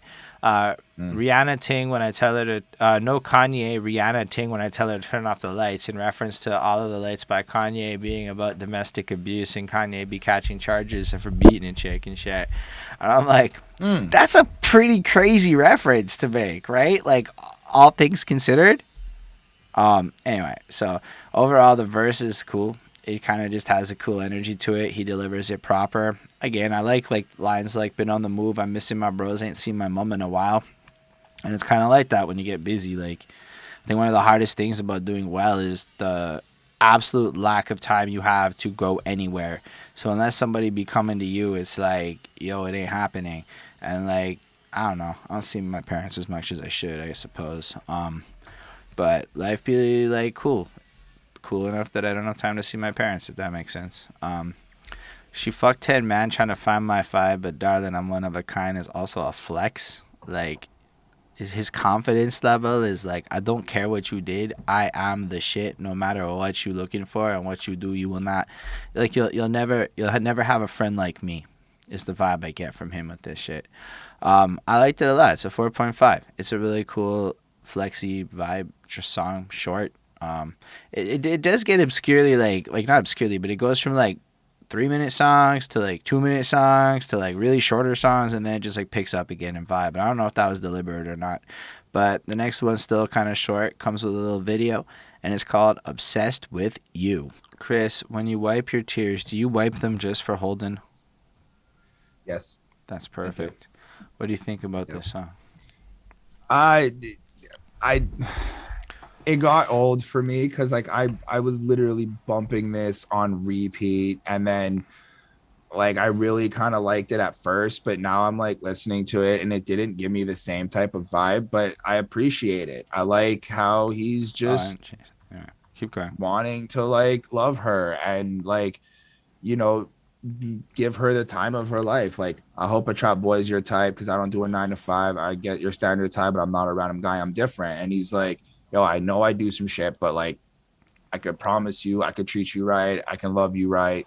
And we can always have a good time. What was really cool about this song, though, it did stand out to me, even when I first heard it, was the way that they like the pre-chorus kind of gets interpolated with like that auto-tuney sound, and Mm. it's like on like this cell phone, kind of like has like a female sound to it, but at the same time, it's like just unique. So it was cool. I really did like that about this track as well. Um, I like how I like how he's just like, I'm grown. I always thought this line was kind of weird. Like when I first heard it, I'm grown. No, you ain't gotta worry about none of these hoes. I'm grown. I'm done with these bitches. And I always felt it was like a weird way to end the verse, but then like it grew on me. So I did want to shout that out and be like, that's a pretty like firm, I know what I want in my life verse. I'm done playing around. I'm done doing these things. So I thought that that was also cool as well. The 21 questions reference was whatever to me. Yeah, it's a 4 on 5 really. Like it's a hype track, but very poppy. Yeah, and I like this one because I haven't listened to it a whole bunch, and I definitely feel like it's more on that pop vibe. I like the way that Pink Pantheress comes off in this distorted sample s thing and just fits it really nice. It just kind of has that obscure. Honestly, this reminds me of an MGK song, like some MGK shit from like Okay. 2014 when he would have had some like effect like this on it. I know that might be weird for y'all, but I was really into MGK in the early 2010s, like big MGK fan back then. Then he got kind of pop and I lost interest. That was my experience with him. I mean, he was always kind of pop. I That's not the point. He be doing his thing and people like him now. Um, I just feel like the way the effect of this whole song comes off like that, it just reminds me of old MGK a lot. And I really just like the idea of how he's showing his distinction in his life. Like, look, my lifestyle is not going to be what you're accustomed to, and you have to deal with that if you want to be with me. I'm different, but I care so much about your opinions, and I value you so much that if you don't like a line in a song, that opinion is enough for me to change that shit. So it's like romantic and sweet at the same time. Um, I like the 50 Cent nod. That's really cool. I like the fact that he kind of establishes that, you know, he's done with the hoes. He's kind of bored with that shit and just kind of feels like I'm on my hustle and grind. I just be doing my shit and I want you. And it's just kind of cute and simple. So I'm giving it a 4.25 on some preference shit. It's probably as good as the other songs. But then Chris also was like, I got tired of it. I didn't get tired of it, but I don't think I would listen to this one as much as other ones enough to get tired of it. So let's bump on 8 Ball then. I think I just said bump on because that's a Coke thing. All right, Chris, how do you feel about 8 Ball? This was good. I like the high energy. We got that some of those like crazy drums back. It's cool to think that like he is again reminding us where he comes from and where he is now and how like it's possible to change. A lot of the songs where he's like, I used to have like back in the day unstable, I would have robbed a man for a fucking 8 ball. I changed my role. I'm a CEO back then. I would work for payroll. It's like you kind of get this idea of like he's telling people like, yo, I know that you're doing shit now, but it is possible to get out of it, and it is possible to like achieve success and be able to be great, which I thought is really, really cool. I like how he plays on the last song in the chorus as well. I said that it's time I find me a wife. I lied, I'm too unfaithful. I thought that was kind of cool. um and then the rest of it, like the verses are pretty solid. I like how he kind of flows with the I won't lie, I turn up. I was a little bit different in school. Like there's that kind of quick thing a little bit, which was cool. Kind of lets us know what he was selling. I like the MF Doom nod. That was dope. I think it was pretty like it was dope. It kind of just gave me back that vibe that I was missing a little bit on some of the other tracks, I think. And that's what I kind of just enjoyed about it. Um, Rest of it, I liked More Money, More Problems. I wouldn't say that I'm loving this life, which is interesting because like you think, you know, you're being successful, you've made it, you would enjoy the fact that like you're like whatever, reap the fruits of your labor or Yo, whatever the bro, fuck the it's called. easiest I've ever lived was when I was like 25 and I played video games all the time. My life was, and I got laid a lot too. My life was never like easier than that shit. It was just Fair not enough. fulfilling. Fair enough. But I do think that like it's good to mention that in his songs where he's kind of showing people like, yo, this isn't the life that you think you want, or maybe that you think it is. And he's kind of like again still dropping that like knowledge there. I like how now I don't know if I'm taking this right or wrong, but so same gal on my dick right now, same ones that curve when nothings were nice. But I'm like, if that's the same girl who curved you when you were like broke and shit, you're like super dedicated to want this girl. If that's the same girl now who's on your dick, Or, or you are doing a or little analysis here. This person feels bad because they curbed you. Imagine the gymnastics they're gonna do on your dick when that moment comes compared to somebody that I know this is what it sounds like. Makes sense if you've been there and done that. fair enough. I liked it. I thought it was dope. I gave this one a 4.5 on 5. That's very fair. I like the energy on this song. I feel like again, it's like this appreciation for what his life is, but like thinking about where his life has been, and you get this reflection of kind of the past and the present. And I really like that whole stream of consciousness feel that he gives. I think that's the literary thing, where it feels like this is exactly what the fuck was on his mind on the day that he wrote this song. But I really appreciate his precision and his flow and the way every syllable be lining up just flawlessly here. And all of the adaptations in his verse, it's almost like he's got two main flow structures that are just rhyming perfectly together as he brings the verse along. And I feel like it's just immaculately timed and immaculately cleanly delivered. And like people don't give people with excellent delivery enough credit. Everybody acting like writing is everything, but people cannot deliver it as good as he does it so effortlessly. And that's how you know it's good, because it sounds so effortless in it. I appreciate that, like, I guess they just that he changed his life around on this one. I don't have as much more insightful shit in this one. I feel like in a lot of ways we've kind of talked about most of the stuff he brings up on this song, but the way that he raps it, I find makes it just sound so fresh and pristine. Like it's almost like he leveled up and he got like super precise and complicated a little bit with it. Like this is like a tricky flow that he lands so flawlessly, dances on the beat, a full ass song. I really like it a lot. I gave it a 4.5. And then let's move on to Lil Bro. Yo, it's wild that he used his little brother. I know Chris just said that on the stream, but he said it in the part that we're cutting out. So it's wild that, like, yeah, he features his little brother and then has a whole ass conversation about, like, the path that they're going to end up on together. You know, sorry. His little brother wants to, like, be like him. Watched him sell drugs, wants to get involved, wants to kind of play that life. And then he's kind of like, nah, B, you don't really understand this game. And they do this back and forth conversational shit. And they sound so similar that you almost think it's just like a pitch shifted Central Cee for a half second. But like, and I guess it makes sense that they would sound similar. Like, I'm sure when me and my brother talk, it's way more similar than either one of us want to admit. Well, what's wild to me is the like emotions throughout this song, like the part where like Central Cee just kind of like his tone changes and he's like telling his brother to watch his mouth and like don't be talking to me like that. Like I'm not coming at you on some like petty bullshit. Like I'm trying to be like your older brother, your OG, like somebody who's really trying to look out for you because I like there's a level of understanding in this song. Like Central Cee in the way that he's presenting all of his points, as much as there's like passion and like maybe fear because he's like scared for his little brother or whatnot. It's like there is a level of understanding and empathy that he's like, bro, I know your life isn't easy. Like, I know your dad's isn't around. I know your mom's an alcoholic. I know like school ain't what you want to do, but like the fact that he's like reinforcing it and being like, just trust me. Like, if you can trust anybody, just trust me.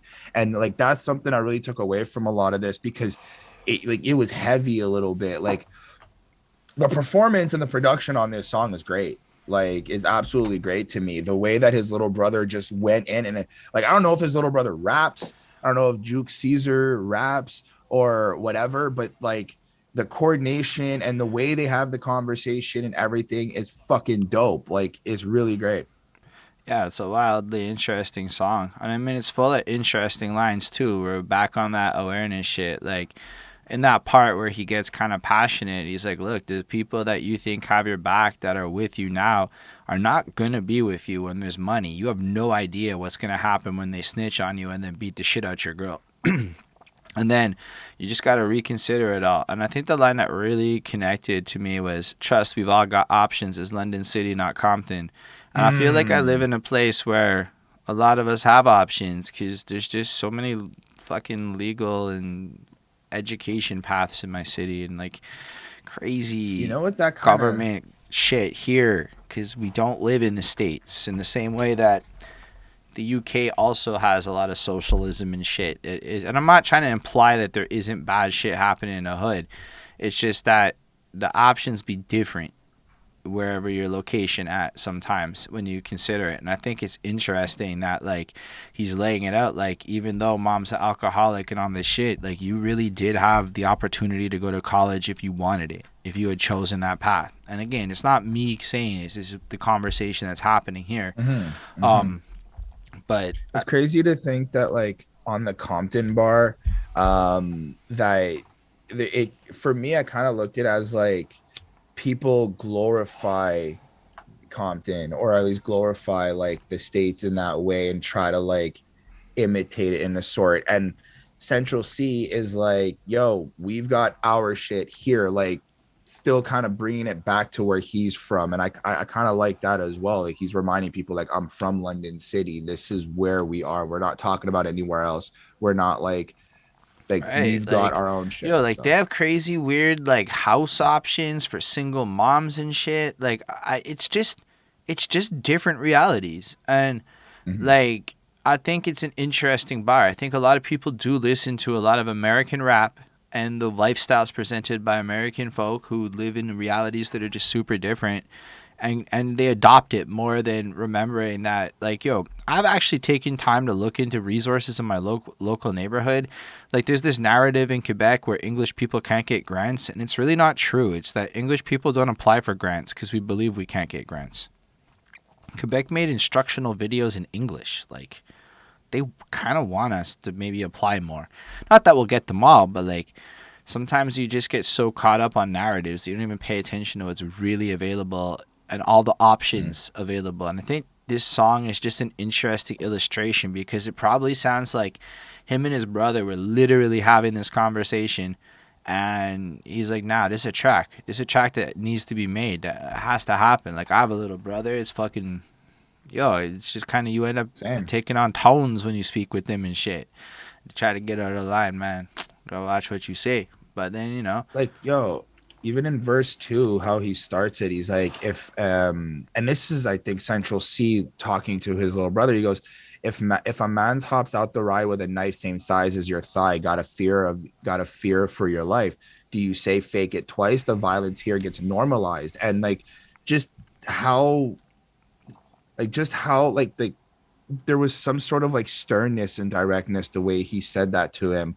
And it's like, shit, like I'm not saying people look at a blind eye or turn a blind eye to it, but it's like he it kind of alludes to like, yo, there's some real shit that really goes on. And like you can that's also where I kind of got like Central Cee has that like fear for his little brother, like, yo, even though I'm telling you all this shit, you may still kind of go do your own missions and shit, right? So like this is a very, very powerful song. yeah, it's pretty dope. I feel like it really is conversations that actually happen to a lot of people, and even if it's a little fictional, in terms of the specifics, it's like it hits in a way where sibling dynamics come up and all kinds of shit. It's really well done, and it's interesting because it's so late in the project that you get this little revival that comes in. Um, I wonder if maybe I'm like reaching, but I wonder if like you could say that his little brother doesn't really know, like he kind of hid a lot of his life from his little brother, just I in mean, terms his of little like, brother kind of made it sound like, nah, B, I see what you did. I want that. I know you got or the connects. because it could also be interpreted as like I see what you are now. I mean, it's just Like like I because you don't see the other side of it, I guess. Sure, mhm, mhm. but like, I don't think it was I like was just thinking. hidden. But like, yeah, people probably aren't coming home and saying, "Yeah, my boy got killed," or like probably that side of it Mm, was a little hidden, and I guess that's the point of this. Yeah, I mm. suppose that makes sense. Anyway, end of the beginning is the last track. Yeah, that's a Like yeah. Go on. just the like I'm gonna start backwards, but like the ending of that song is so crazy how like his mother just supports him and is like giving him real advice like, yo, you need to buy a house in the country, get away from here, go enjoy all like the fucking pleasures and the luxuries that you can, and just don't like be away from everyone. You've made it, don't stay where we're at. And that's like really powerful. That's like if I could like you've like for me, it's like the mother's looking at him like you've clearly figured it out on how to like become successful. Let me give you some sort of advice. Get the fuck out of here. And it's just really cool to me to kind of end on that. And the way that he's not even like he's just like like he's just like definitively agreeing with her and like, yo, I'm gonna do what you're telling me, and like you know what's best. It was just crazy. Like just I don't know. It was very very touching. So I like this though. I like this. His flow changes up. He like The beat goes changes up. on.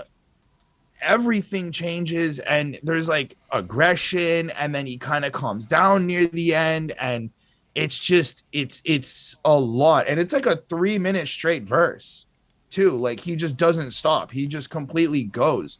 Um, lyrically, I do kind of feel like it is the same. Just kind of wrapping up the project, letting us know like this is what we do, this is where I'm at. I'm leveling up, I'm trying to do better, and I'm just gonna keep moving. I did like when he said, she said a trap boy is her type, but she don't know what it consists of. I ain't your type. If I got clients belling the line, you pissed off. It's like, yo, you may just like me for me, but you don't really know what it is, and you Mm. need to kind of like, if you truly like me, this shouldn't bother you. Like if you really like the dope game, you really enjoy these type of guys or whatever type of thing he does, then this shouldn't bother you, period. So I thought that was kind of slick. And I mean, it's a pretty solid way to end the project. Personally, like, yeah, I think it whatever. It's a good way to end the project. I'm stumbling on my words now. I pretty much it. Yeah, I gave this I gave this a 4.5 on 5. yeah, this is a solid ass track. This is like one of those like wrap it up songs, but it's got like cool little nods. Like he talks about his bro got locked up, so I guess after the last song, it ended up going the way it went. I don't know if that's like actually what happened, but it just felt like that because of like the placement of it.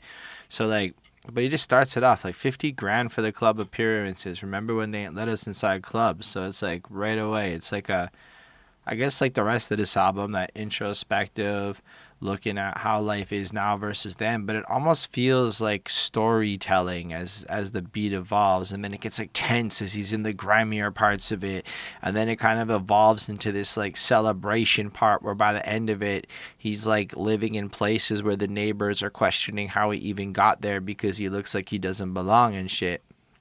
I mean, you learn a lot about his life. He gets kicked out at 14 and has to like, be on his own since then. You get the sense that he's really just gone through all of the things he's described, but gives you a little more of a chronological feel to it. And then I like the part where he's just like, I don't beef with anybody. If I did it, be the tax man, which is again like, yo, there's more money to be made out there, and really the guy that's gonna fuck you up's the government. He's trying to take as much of it as possible. Like taking Canada, they gave a bunch of people a CERB, which is like basically free money for COVID, and then they taxed them on the money. So it's like they gave you this money, and then said save a bunch of that money just to pay us back that money. That's weird when you think about it. I digress. They could have just kept, you know what I'm saying? They could have kept the taxable income. I don't know. I'm just ranting a bit on that. Overall, the progression of the song is incredible. It's like 4 or 5 beats stitched together that creates like this whole vibe of evolution and progression and gives you this sense of finality. And the way that he has his mom just kind of worrying about him and being like, nah, B, go live the life you deserve away from all of this. Just leave. I'm worried about you. It's just like the cutest thing ever, to be honest, because everybody has a mom that worries about them and all that. It's a 5 on 5. It's a really impressive way to end the project. I think it's like a really impressive song. Like it really even brings in shit like the New World Order's amongst us. Look at the ads on the phone that are popping up. Really and truly, I should have done fraud, but back in the day, the trap was popular. And if you really run the economics, there's some crazy money in fraud. That's why nobody talk about fraud, because there's no statute of limitations everywhere. Statute of limitations being an American thing, certainly not a Canadian thing. But fraud be like a real profitable endeavor if you do it right. I'm not encouraging you to do that right. I'm just saying it really be super profitable. So I really like the fact that like even to that level, he's like reflecting on his chosen life and being like, damn, I could have just done so much easier in that world. It's a pretty interesting song. Like I said, 5 on 5. And I guess that brings us to the end of the project. So Chris, what do you think about 23 by Central Cee? I think the project's pretty solid. Uh, I like a lot of the songs on this album. There's like probably album EP, whatever. It was a There's mixtape. probably like a couple, 2 or 3 tracks that like I wouldn't particularly go listen to, but I hearted like Straight Back at It, Bunda, Retail Therapy, Euroversion, Airbnb, 8 Ball, and in the beginning, like I pretty much like almost what half the album at least. So I think it's dope. I'm giving it F 4.7 on 5, whatever. That's kind of equals up to the grade I've given. It's solid. Like it's a solid project, whether you are being introduced to him, whether you have been following him. I do think that like if you don't understand a lot of the references or not, you may want to just go back and see couple of songs he proves or two. But besides that, man, it's fucking solid, dude. Like the rapping is great, the fucking energy is great, everything about it is just great. Like this was there's like polish, there's like rugged, there's just everything. So it's really good. Yeah, this is a really awesome collection of music to introduce you to who Central Cee is. And I mean that like in a sense where it lets you know if you want to like back dude or if you can relate to his life or if the words there, his ideas or his philosophies appeal to you, because he really gives you a lot of that throughout the content. And I suppose when people are asking for authentic and quote unquote real, it's more that people want to hear than super well constructed language bars, which is often what a lot of people be giving. But I don't feel like we got this crazy amount of puns and it was more like this is who I am, this is what I represent, and I'm putting that shit on wax. And I find that extremely appealing, super authentic sounding. I believed him on every song I heard him. Eurovision is just fucking crazy. It's an amazing song. Overall, this project's like a 4.6. That's arbitrary, but I want to give it a little bump above all the normal 4.5 projects because this shit is like pretty cool. I think that Central Cee is going to go on to dominate some shit with the trajectory he's on. If he's 23, shit, he'll only be my age in 11 years. Imagine what this guy's going to go on to do. And they clearly do not give a fuck about America these days. So it's going to be fascinating to watch these UK folk just take over and Europe's influence and all these other things happen. And I'm super glad that we got recommended to do this project and that we just did it because it's cool. It came out a couple months ago. Sure, we're a little bit late. Fine. But I'm glad we did it. And I'm like surprised people here aren't talking about this more. Like so many of the people who I find that are just hating on music put no effort into looking for shit like this, where he really touches on all the bases you could want out of like a classic. I don't know if I'm going to call this a classic. Time will tell. But I feel like this is that good introductory album that will lead to those classics that are going to be like really interesting music. Because this guy clearly has a good sense of the world around him, the way the system works, and is really true to himself with it. And from what I understand, there's a bit of independence in the way he does his shit. So that's really cool. All of this made me more interested in Central Cee. Like, now if I see Central Cee be dropping in the future, I'm going to be like, yo, Chris, you want to do that Central Cee project? And then, it's probably going to go down like that because that's really cool. I'm glad. We've done a couple of these UK albums. They've been delightful. Some more UK albums to come because, I don't know, We need to America, do an Abracadabra album. I don't know what that means yet. But, like, all that to say, like, I'm just excited. Like, it's more interesting to me than, I guess, some of the more pop side of what's going on in America. And that just may be because it's new. Maybe I like the accent more. I can't even tell you the real truth of it all. But appreciate all of y'all watching this, especially all of y'all on the live. That's really cool when people stick around. It makes us feel more like it's a show and it's more of a vibe. So if you want to watch it live and hear the music, twitch.tv/behind that suit, Sundays 12 p.m. EST, which I guess in the UK is 5 p.m. So 5 p.m. UK time. And yeah, with that, thank you to the people watching in the future. You're also super dope, and we like you as well, and would love to hear your thoughts on the album in the comments below. Like, comment, subscribe, all that good stuff. Patreon.com/behind that suit if you want to tell us what albums you want to see us do. And yeah, that's about all I got to say about all of that. Live long and prosper, everybody. Bye.